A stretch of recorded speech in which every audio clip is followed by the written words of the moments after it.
Ray, I want to thank you so much for being on the program. This is actually quite a big deal for me. Really? Well, I mean, I'm pretty sure you're the reason my TiVo blew up because I put your name in and it just exploded. So, Oh yeah. Well, I try to stay busy, Ron. well, it's a good thing. I mean, for people who don't know, you were Leland Palmer, you were Nash and RoboCop, and I had Mhm. Peter on before, so this is kind of Yeah. this is a good thing.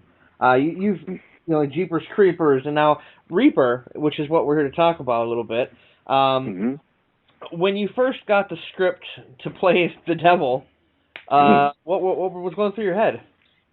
Oh my, a hundred thoughts. You know, first of all, I read it and I thought it was very funny, very well written, very witty, kind of a hip. It had a good vibe to me, and then I thought, this would be a great character to play and to develop if it goes further. And then of course I found out that Kevin Smith was going to direct the pilot episode, and just everything looked great about it. And I came in at the end of the casting process. I think they'd seen like over 100 actors for the role of the devil, and even some that had played the devil before, and didn't find exactly what they wanted, and until I walked into the room and I did this little scene in the kitchen where I'm making a chicken fried steak, and they really liked that, and a couple of days later I was signing contracts. Well, there you go. And I gotta say, you are by far my favorite devil. Oh, thank you, I think thank you. Pacino has nothing on you. Thanks. And Yeah, I saw his devil. Yeah, I thought it was okay, a bit over the top, but and I did a lot of research. I saw a lot of different devils in movies. Going all the way back to Walter Houston and the Devil and Daniel Webster. Great devil.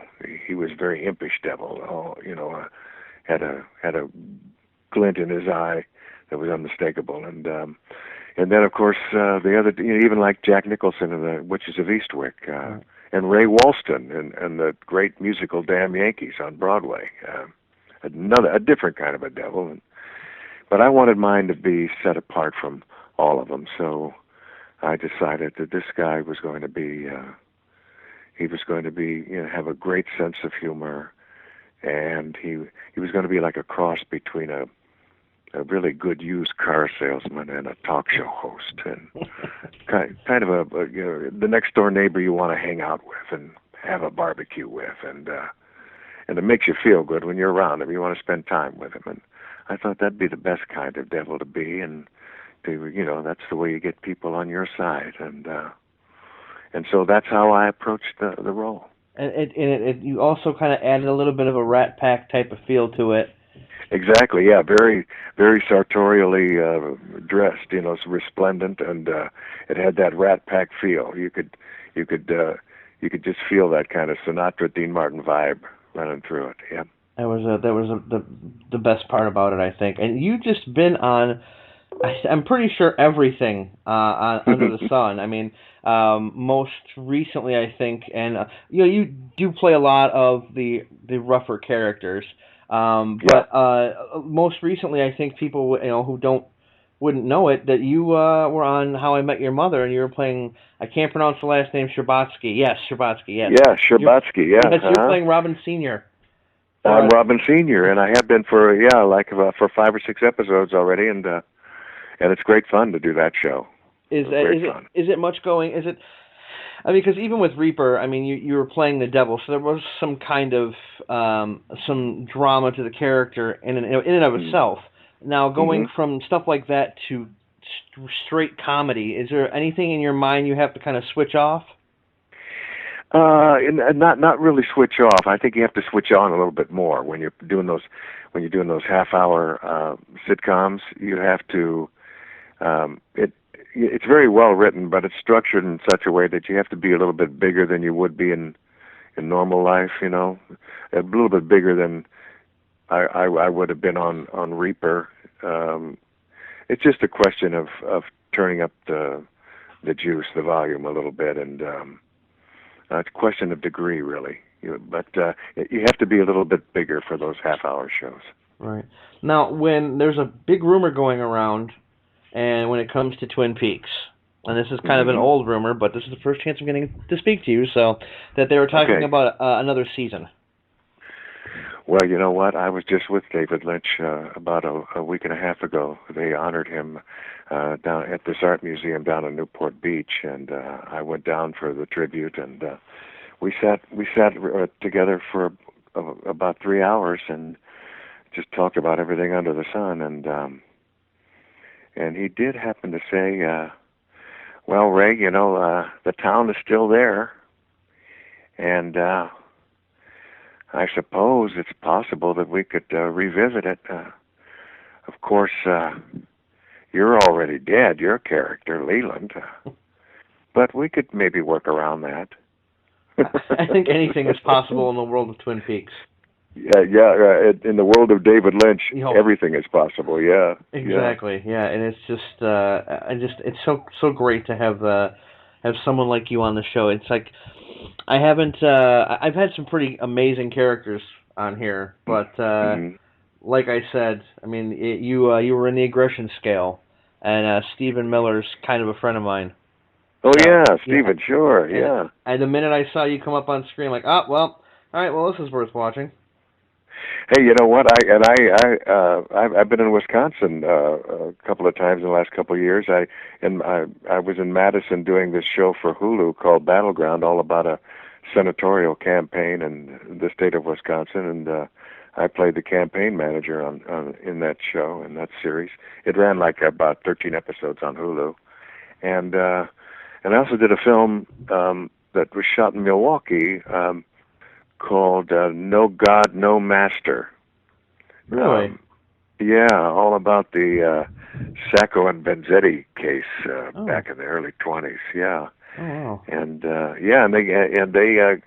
they used a lot of local people up there in Milwaukee, and they got together all the old cars in the tri-state area and all these old 1918 cars and driving around the streets, and we were all in costume, and it was great. I played the Attorney General of the United States in that one, and so I have a history with Wisconsin. I love that state. It's a great place. Well, you're from the Midwest to begin with. Yeah, Ohio. Yeah. So that's I know from what I understand. This is what my father told me, that my last name. If you go to Wisconsin, there's like maybe 2, 3 in the entire state. If you go down to, say, Cincinnati, I want to say Cincinnati, and you look my last name up in the phone book, there's more than Smith, which is scary. So yeah, it's I mean, and now when you've been on Holliston, which is another FearNet show. Yeah, another FearNet show. Yeah, And you worked with we worked with Adam and Joe on Chillerama as well. Yes, that's right. Good old Adam Green and Joe, yeah. That's so much to go through in so little time.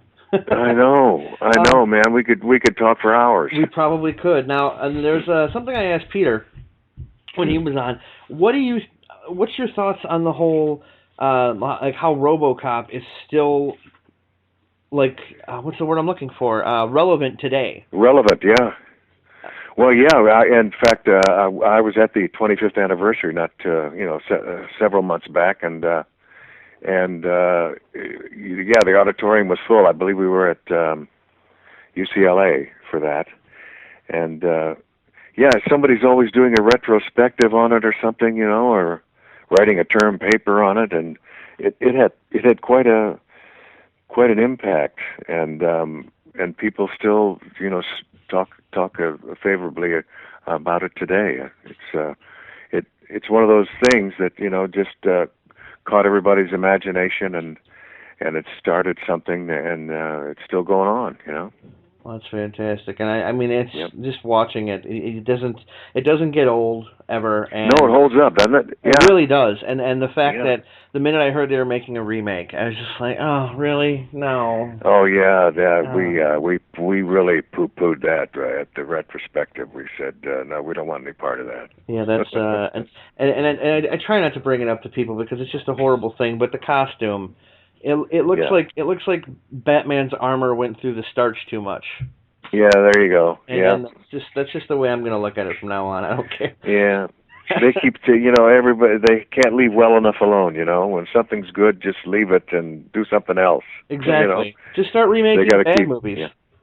Yeah, I know. Let's do that. Some other thing, Mad Men. How was your experience on that? Oh, it's great. It's like walking back in time. Actually, I'm one of the few actors on that show that actually lived through the '60s. So, so I know pretty much what's going on. I know the feel of it, and they got all the old clothes. They went to Western costume, and they got all these old suits, and it's the real deal. They in every detail on that set, they try to keep it. They try to keep it '60s, and you really feel like you're walking back in time when you're working on that show. And of course, it's so well written. Matt Weiner's. He's a great writer, and he's really hands-on with the show. And my character, I'm the CEO of Dow Chemical. We make Corningware and napalm, and I think and I'm hoping that I'll be on the last season of Mad Men, and that they'll make my character a little more prominent. Well, here's hoping. That would be awesome. And you mentioned you were playing campaign manager, No God, No Monster, or no, Yeah. yeah. In Battleground. Battleground, yeah. Yep. You're also the Secretary of State in X-Men First Class. So That's right. You're all over the place. Yeah, man. And I was the vice president on 24. Remember that's that? Right, yes. The fifth season of 24. And then I was a senator in that Sean Connery, Wesley Snipes film, Rising Sun. And so I've been every manner of politician. And ever think of running for office yourself? No, that would be not something that I would find exciting, really. No, I think playing the devil is as close as I ever want to get. Perfect. You really do kind of like hit the have a niche when it comes to the genre stuff, because you were also Perry White in the Superman Doomsday cartoon or animated movie. Yes, It's do you enjoy doing stuff like that? I like the variety. I like to do as much as I can in different mediums, and then I just like the variety. I like to be able to spread myself all over the sheet and just play different characters, different voices, and anything I can do. I just like to keep it going and stay busy. Well, that's an important thing. Now, Yeah. There's one more movie I got to talk to you about real quick. Is that as a film of mine that you were in, a film of yours that you were in? Wow. You're gonna say, are we making movies together? hey, you never know. But you I'll be there. you played Don Hollenbeck in Good Night and Good Luck, and I love that movie. It's probably one of my top 10 favorite films. So, yeah, mine too. It's a beautiful piece of work. That black and white film all about Edward R. Murrow during the McCarthy trials and the McCarthy hearings, and Hollenbeck was a great character, and what a cast, man! That was a dream. That was a dream cast. Oh, I know, and McCarthy, one of Wisconsin's darker moments. Yeah, it truly was. I'm but not sure without guys like him, we wouldn't know really what the lighter moments are like. So. That's very true. I sometimes I question what was worse, Jeffrey Dahmer or Joseph McCarthy, and I have to actually. Oh yeah. But now, before I let you go, because I know you're a busy guy. When it comes to Reaper seems to be that kind of show that really kind of leaves an impression on the people who work on it. Because it seems like the atmosphere is real lighthearted, and you got along with everybody, and there was never anything bad that happened. What do you take away from an experience like being on Reaper? Well, it really was. It was a wonderful experience, and we all became very close. We enjoyed working with each other. We loved going to work every morning. It was just It was just the best of all possible working situations, and the scripts were good. They were well written and funny and witty, and it just had a good feel all the way around. And the only bad feeling was the feeling of cancellation. Yeah, that's gotta. That was when we were terminated abruptly by the CW network in their great wisdom, I suppose.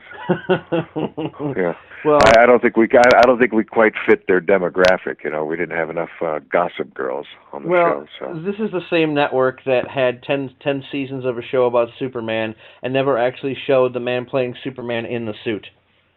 So yeah, there you go. Yeah, Smallville. You got to question their wisdom. So yeah. it's not exactly they're not exactly the brightest knives in the drawer.